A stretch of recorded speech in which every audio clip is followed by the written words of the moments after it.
effectivement, au Rwanda, il y a un parfum de révolution qui est vraiment en train de prendre forme et de grandir petit à petit. Comme vous le savez, le Rwanda, c'est un pays qui est dirigé par le mensonge, la violence aussi. Et le régime fantoche et sanguinaire de Paul Kagame fait tout pour donc projeter une image positive du Rwanda, alors qu'en réalité, au Rwanda, les choses ne marchent pas convenablement. C'est pourquoi certains spécialistes disent que le Rwanda, c'est un volcan. Effectivement, c'est un volcan qui a du feu. Donc, sous le sol, et que le gouvernement fait tout pour couvrir ce feu-là, pour le couver convenablement, afin que ça ne puisse pas exploser un jour. Mais cela ne va pas arranger les choses. Pourquoi? Parce que la méthode qu'utilise le régime fantoche, sanguinaire de Paul Kagame, ce n'est pas la bonne pour trouver des solutions aux problèmes des Rwandais. Et quand vous regardez, il y a maintenant des gens qui commencent à sortir, au vu et aussi de tout le monde, c'est-à-dire les Rwandais en ont marre.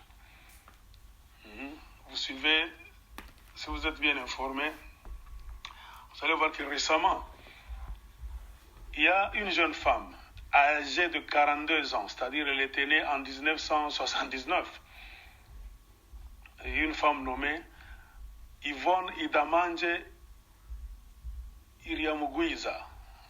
Yvonne Idamanje. Elle défraie maintenant la chronique.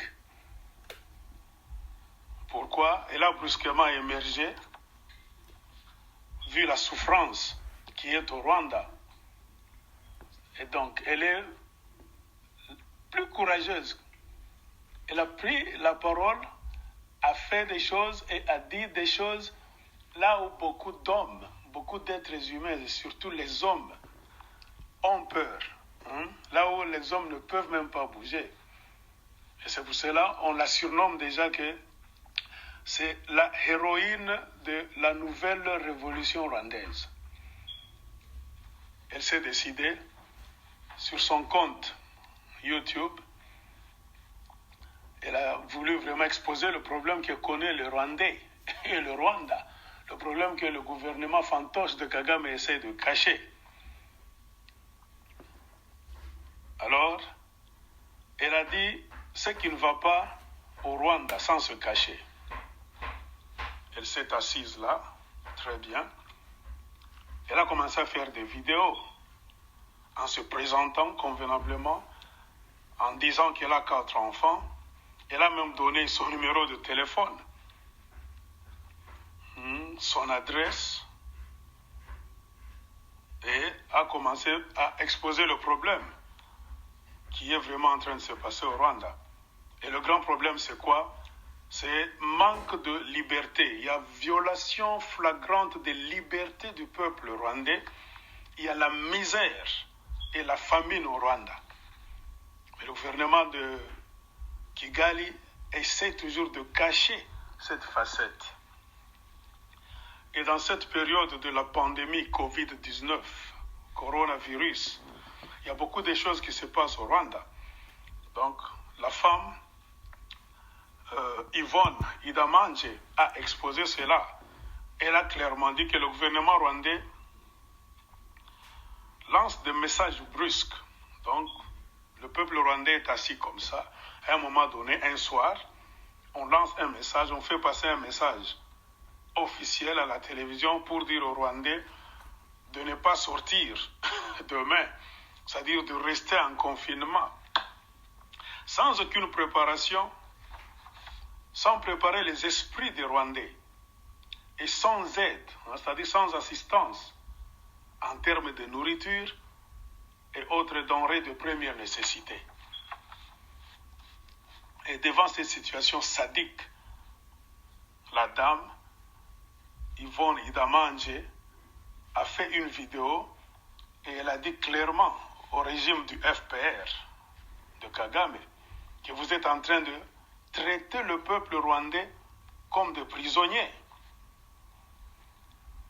Elle a dit, vous êtes en train de tuer le peuple rwandais à petit feu.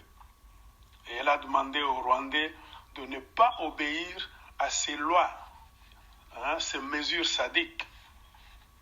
Elle a encore insisté pour dire aux Rwandais de se révolter pacifiquement avec des Bibles à la main contre cette loi sadique.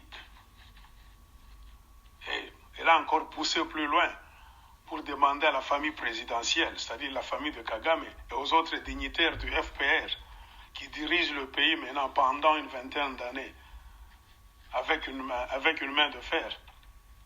Yvonne Idamanje leur a demandé que vous avez de l'argent, vous avez une bonne vie, et surtout la famille présidentielle. Vous devez tout faire pour prendre soin de la population en leur donnant de l'argent et à manger, pour que la population soit aussi satisfaite, comme vous l'êtes dans vos maisons, vous les gens qui dirigez ce pays. Donc cela a vraiment étonné beaucoup de gens en ce sens que cette Yvonne Idamanje est la première personne au Rwanda de défier le régime fantoche du FPR de Paul Kagame sur terrain et sans se masquer. Et dans une vidéo récente, elle a poussé encore plus loin, jusqu'à demander au gouvernement rwandais de démissionner, en avançant pour raison que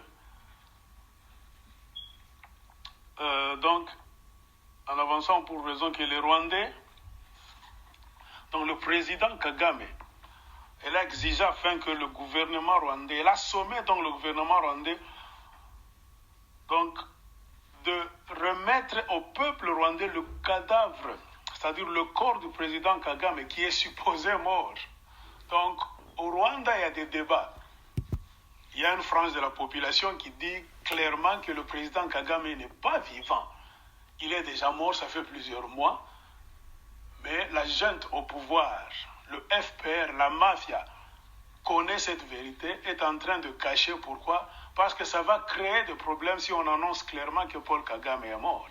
Alors ils utilisent un sosie, quelqu'un qui ressemble à Paul Kagame, pour couvrir donc ce vide-là, tout en ne voulant pas dire la vérité au peuple rwandais afin de chercher des solutions.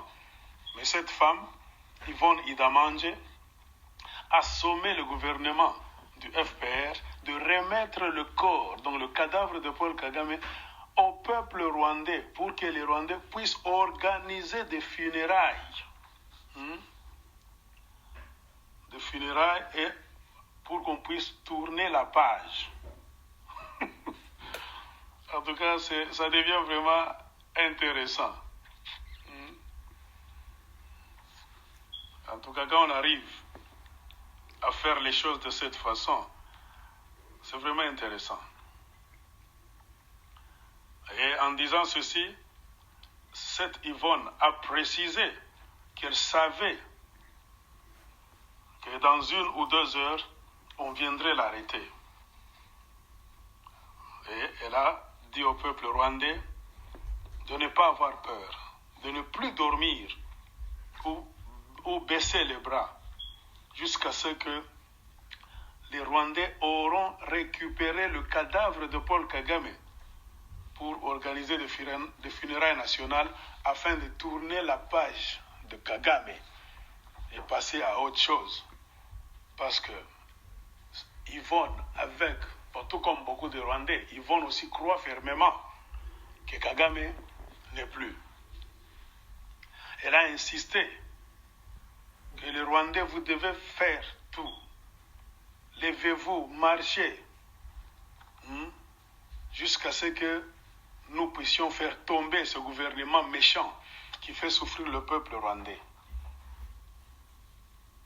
Et elle a bien déclaré qu'il faut que la révolution commence dès maintenant.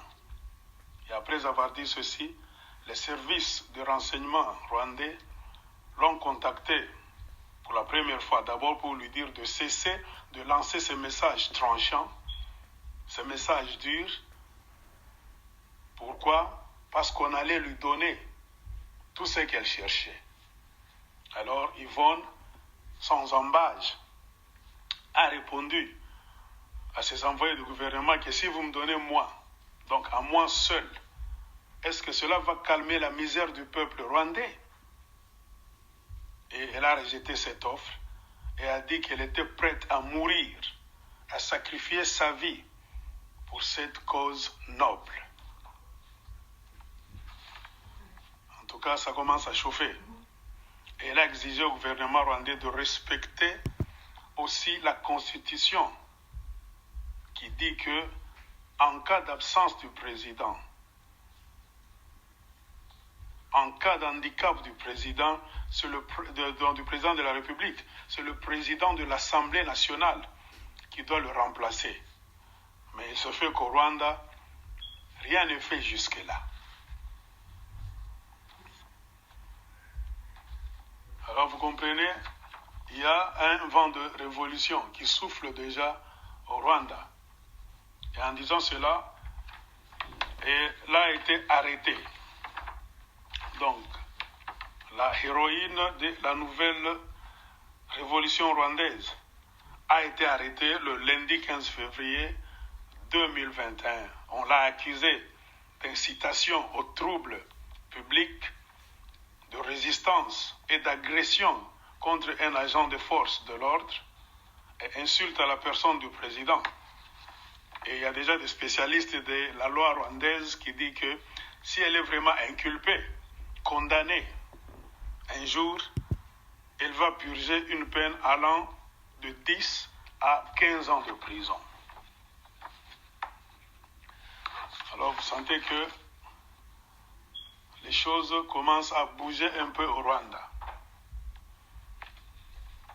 Et vraiment, cette action courageuse, ou bien cet acte très courageux de la part d'une jeune femme de 42 ans, vraiment a reçu l'approbation et le soutien de beaucoup de personnes dans le monde.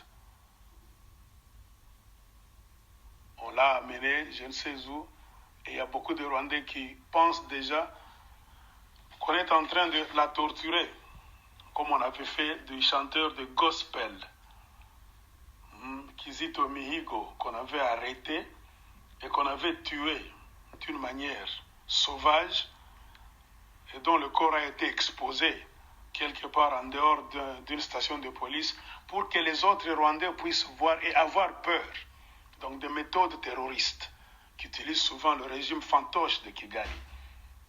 Et beaucoup de Rwandais supposent qu'à cet instant, on est en train de malmener la héroïne de la nouvelle révolution rwandaise, donc Yvonne Idamanje. Et beaucoup de voix se lèvent déjà pour demander sa libération immédiate. Et pour montrer que la cause pour laquelle la jeune femme s'est levée est une cause très noble, très sensible, et ça a touché beaucoup de personnes dans le monde. Il y a un certain jeune homme, un Rwandais, qui est aussi rescapé du génocide du Rwanda, un certain Claude Gatebuke, qui a lancé donc la collecte de fonds en utilisant le site GoFundMe il y a 2 jours. Donc l'objectif c'était d'avoir à peu près 25 000 $ américains pour aider la femme, Yvonne Idamanje. Mais je vous dis, en 2 jours, si vous vérifiez en direct, il y a déjà 16 000 $ américains que les gens ont déjà donnés à travers le monde. Donc 16 000 $ américains sur 25 000. Alors c'est pour vous faire voir que beaucoup de gens contribuent déjà parce que c'est aussi une façon de se battre contre la dictature du FPR, ce petit groupe de Rwandais venus de l'Ouganda qui ont pris le Rwanda en otage. Ça fait maintenant plus de 20 ans, qui ont bloqué tout, qui ont donc personnifié ou bien personnalisé l'économie du Rwanda est dans les mains du FPR. C'est-à-dire on ne peut rien investir au Rwanda sans que ça soit contrôlé, non pas par le gouvernement, mais par le FPR. avec à la tête le système que Kagame a mis là-bas. Qu'il soit mort ou pas, ça c'est un autre dossier. Mais la vérité c'est que Kagame n'est plus un homme. Kagame c'est un système.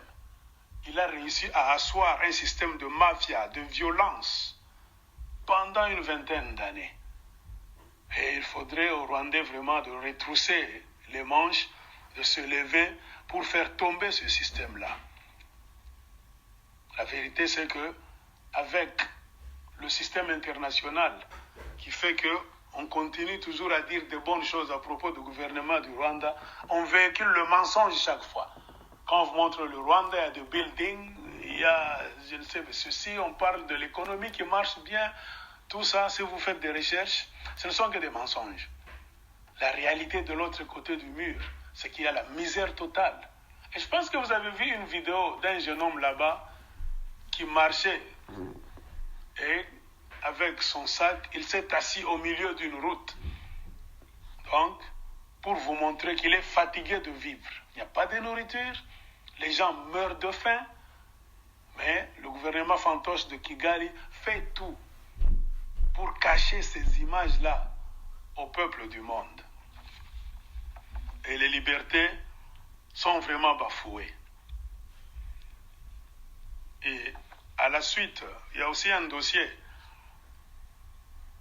de Paul Rusesabagina, le héros qui avait sauvé beaucoup de gens pendant la guerre civile qui a abouti au génocide du Rwanda. Si vous avez déjà regardé le film Hôtel Rwanda, il y a ce monsieur, Paul Rusesabagina.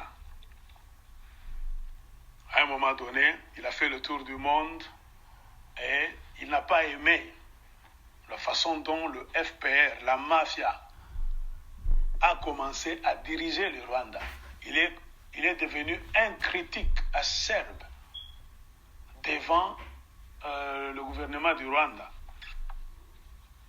Et il a été kidnappé. Un jour qu'il avait pris l'avion, vous savez, il faisait le tour du monde souvent. On l'invitait à des conférences. C'est comme ça qu'il vivait.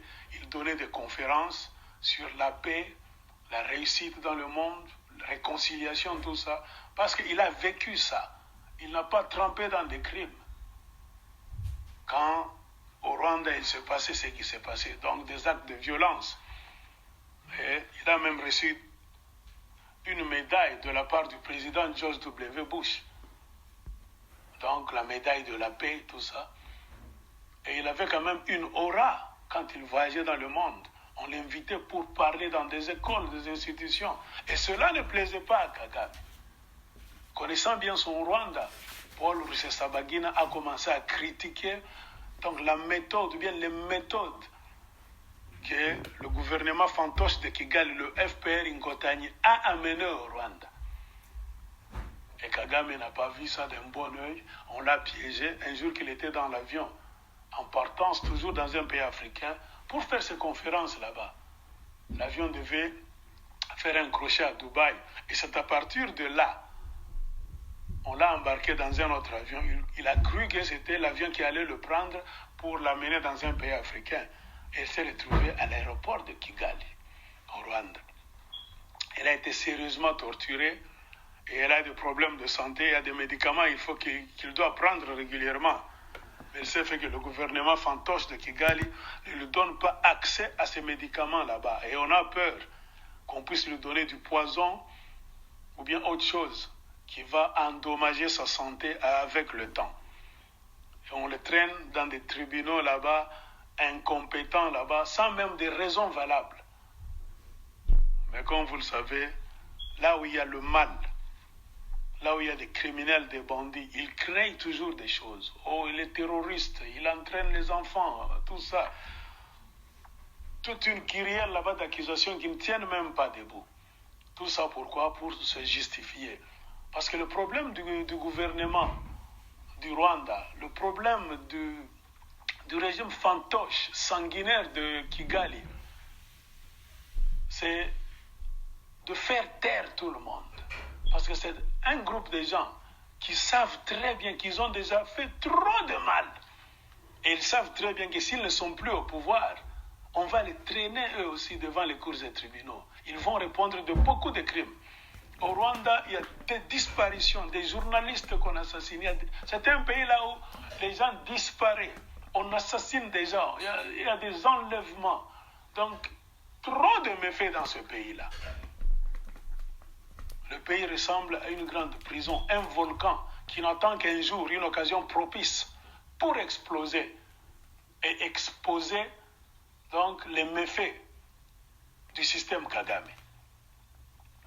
Et Rusesabagina a été arrêté.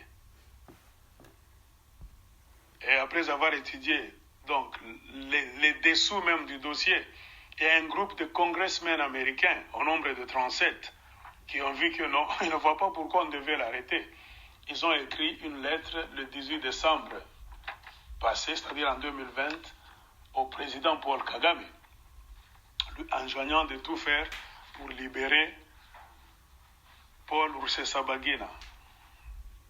Je ne sais pas si je peux lire la lettre. Qu'est-ce qu'elle dit?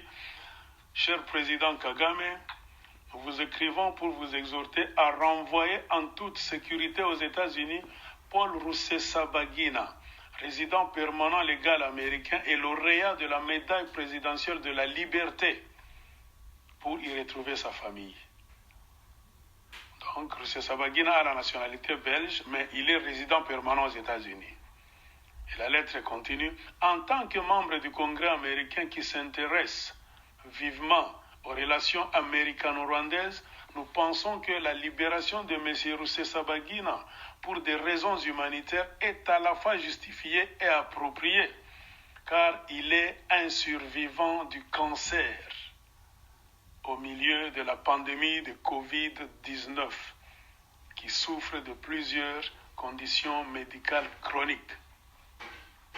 En outre, nous vous écrivons pour exprimer notre grave préoccupation face à la manière dont votre gouvernement a transféré de manière extrajudiciaire M. Rusesabagina des Émirats arabes unis au Rwanda, puis l'a immédiatement placé à l'isolement et l'a inculpé de multiples crimes, dont le terrorisme. Comme votre gouvernement le sait, la loi américaine sur l'expulsion prévoit une procédure légale claire pour expulser des personnes pour divers crimes, y compris la participation à des actes de terrorisme. Le processus d'expulsion des États-Unis se conforme à une procédure régulière, tout en permettant aux États-Unis d'expulser ceux qui devraient faire l'objet de poursuites pénales dans un autre pays. En fait, nous croyons comprendre qu'au cours des 2 dernières décennies, les États-Unis ont expulsé 4 personnes vers le Rwanda et en expulseront 4 autres au Rwanda après avoir purgé leur peine pénale américaine. Donc, en coulisses, maintenant, vous comprenez que les Américains ont déjà expulsé 4 personnes au Rwanda. Il y a encore 4 qui sont en prison. On va les expulser en silence là-bas. C'est-à-dire des criminels rwandais. Bien qu'on dise, oh, les Américains, les Rwandais, tout ça, l'Amérique et le Rwanda ont des relations, tout ça. Non, il y a des choses qui se font en coulisses. Parce que les Rwandais, dans le gouvernement de Paul Kagame, il y a trop de criminels qu'on envoie dans le monde pour commettre des crimes. Donc pour poser des actes terroristes, terroriser les citoyens rwandais à travers le monde.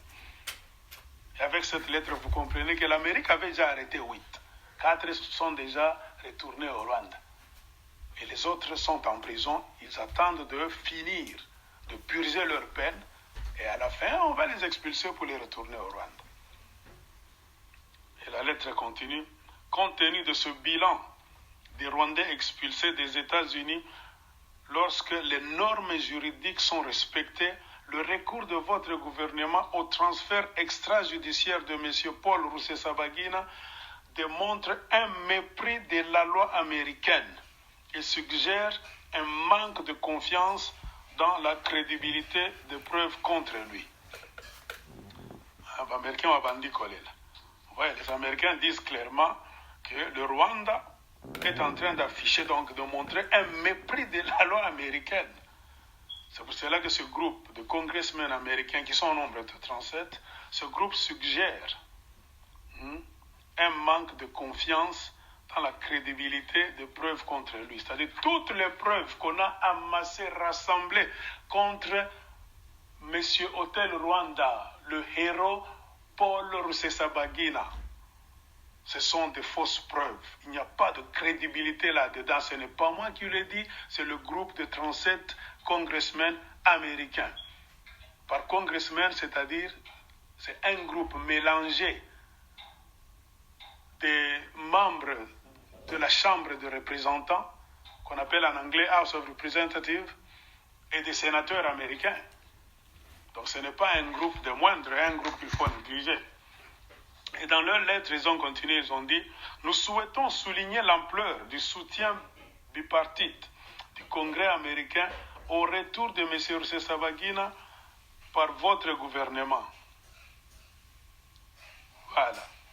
Notre gouvernement surveille son état de près parce qu'il est dans l'intérêt des relations américano-rwandaises et de la réputation internationale du Rwanda et que votre gouvernement a des raisons humanitaires impérieuses de renvoyer M. Rusesabagina dans sa famille aux États-Unis. Nous vous exhortons à le faire rapidement. Donc, vous comprenez que c'est un peu ça.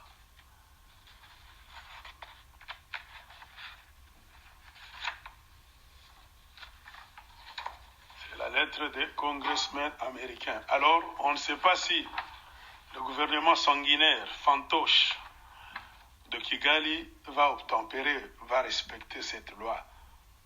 Parce que, à vrai dire, le Rwanda, c'est une jungle.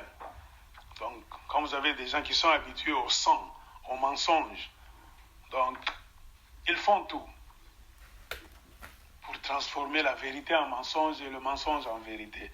C'est vraiment dur dans cette jungle là-bas, de la Kagami, donc d'y entrer et d'en sortir vivant. Vraiment, il faut beaucoup prier. C'est pour cela, à ceux qui doutent, voici maintenant des preuves. Les Rwandais commencent à sortir un à un. Ils commencent à vaincre la peur. Quand une femme comme ça, qui a 4 enfants, qui fait une vidéo sur YouTube, pas une seule, elle a fait 2 ou 3 vidéos en disant des choses qu'on ne peut jamais croire qu'un Rwandais ou une Rwandaise peut dire. C'est-à-dire, c'est le début d'une nouvelle période, la période de la révolution. C'est-à-dire, les Rwandais en ont marre. Ils se disent maintenant, ils auront peur jusqu'à quand? Comment un peuple là-bas, plus de 12 millions, vont continuer à vivre dans la misère, dans la souffrance, la famine, le mensonge, avoir peur d'un petit club là. Donc, des kagamistes là-bas, monarchistes qui sont venus de l'Ouganda, qui ont tenu le Rwanda pendant plus de 20 ans en otage, qui contrôlent toutes les affaires du Rwanda. Tout ce qu'on nous montre là au Rwanda, à ceci, à cela, non, ce sont des business qui appartiennent à ce groupe là-bas des mafiosi, les kagamistes. Il n'y a pas de gouvernement à proprement parler. Tout est contrôlé par cette mafia-là. Et ce sont les gens là-bas habitués au crime, au terrorisme, au vol, tout ça. Et par leur comportement, vous voyez, ils ont causé la merde dans toute la région des Grands Lacs. Ils sont en conflit avec les Ougandais, les Tanzaniens, les Burundais, les Congolais, donc beaucoup de pays ne s'entendent pas avec ces gens-là. Pourquoi? Ce sont les gens sans scrupules. Eux, c'est l'argent, le vol, les tueries en masse, tout ça. Alors, nous demandons aux gens, en tout cas de soutenir la jeune Yvonne Idamanje, qui est la nouvelle héroïne de la nouvelle révolution rwandaise. Les cartes sont en train de bouger. Pour ceux qui doutent, allez en ligne, tapez le nom Yvonne Idamanje et vous allez comprendre qu'elle représente la voix et la pensée des Rwandais. C'est-à-dire en elle se trouve tout ce que les Rwandais pensent, tout ce que les Rwandais se disent en coulisses par peur d'être donc punis. Elle a eu le courage, elle a pris son courage entre ses mains pour le dire comme ça en face des autorités. Alors, nous la soutenons en tant que défenseur des droits de l'homme pour que tout aille. Rien que le combat libère. Merci.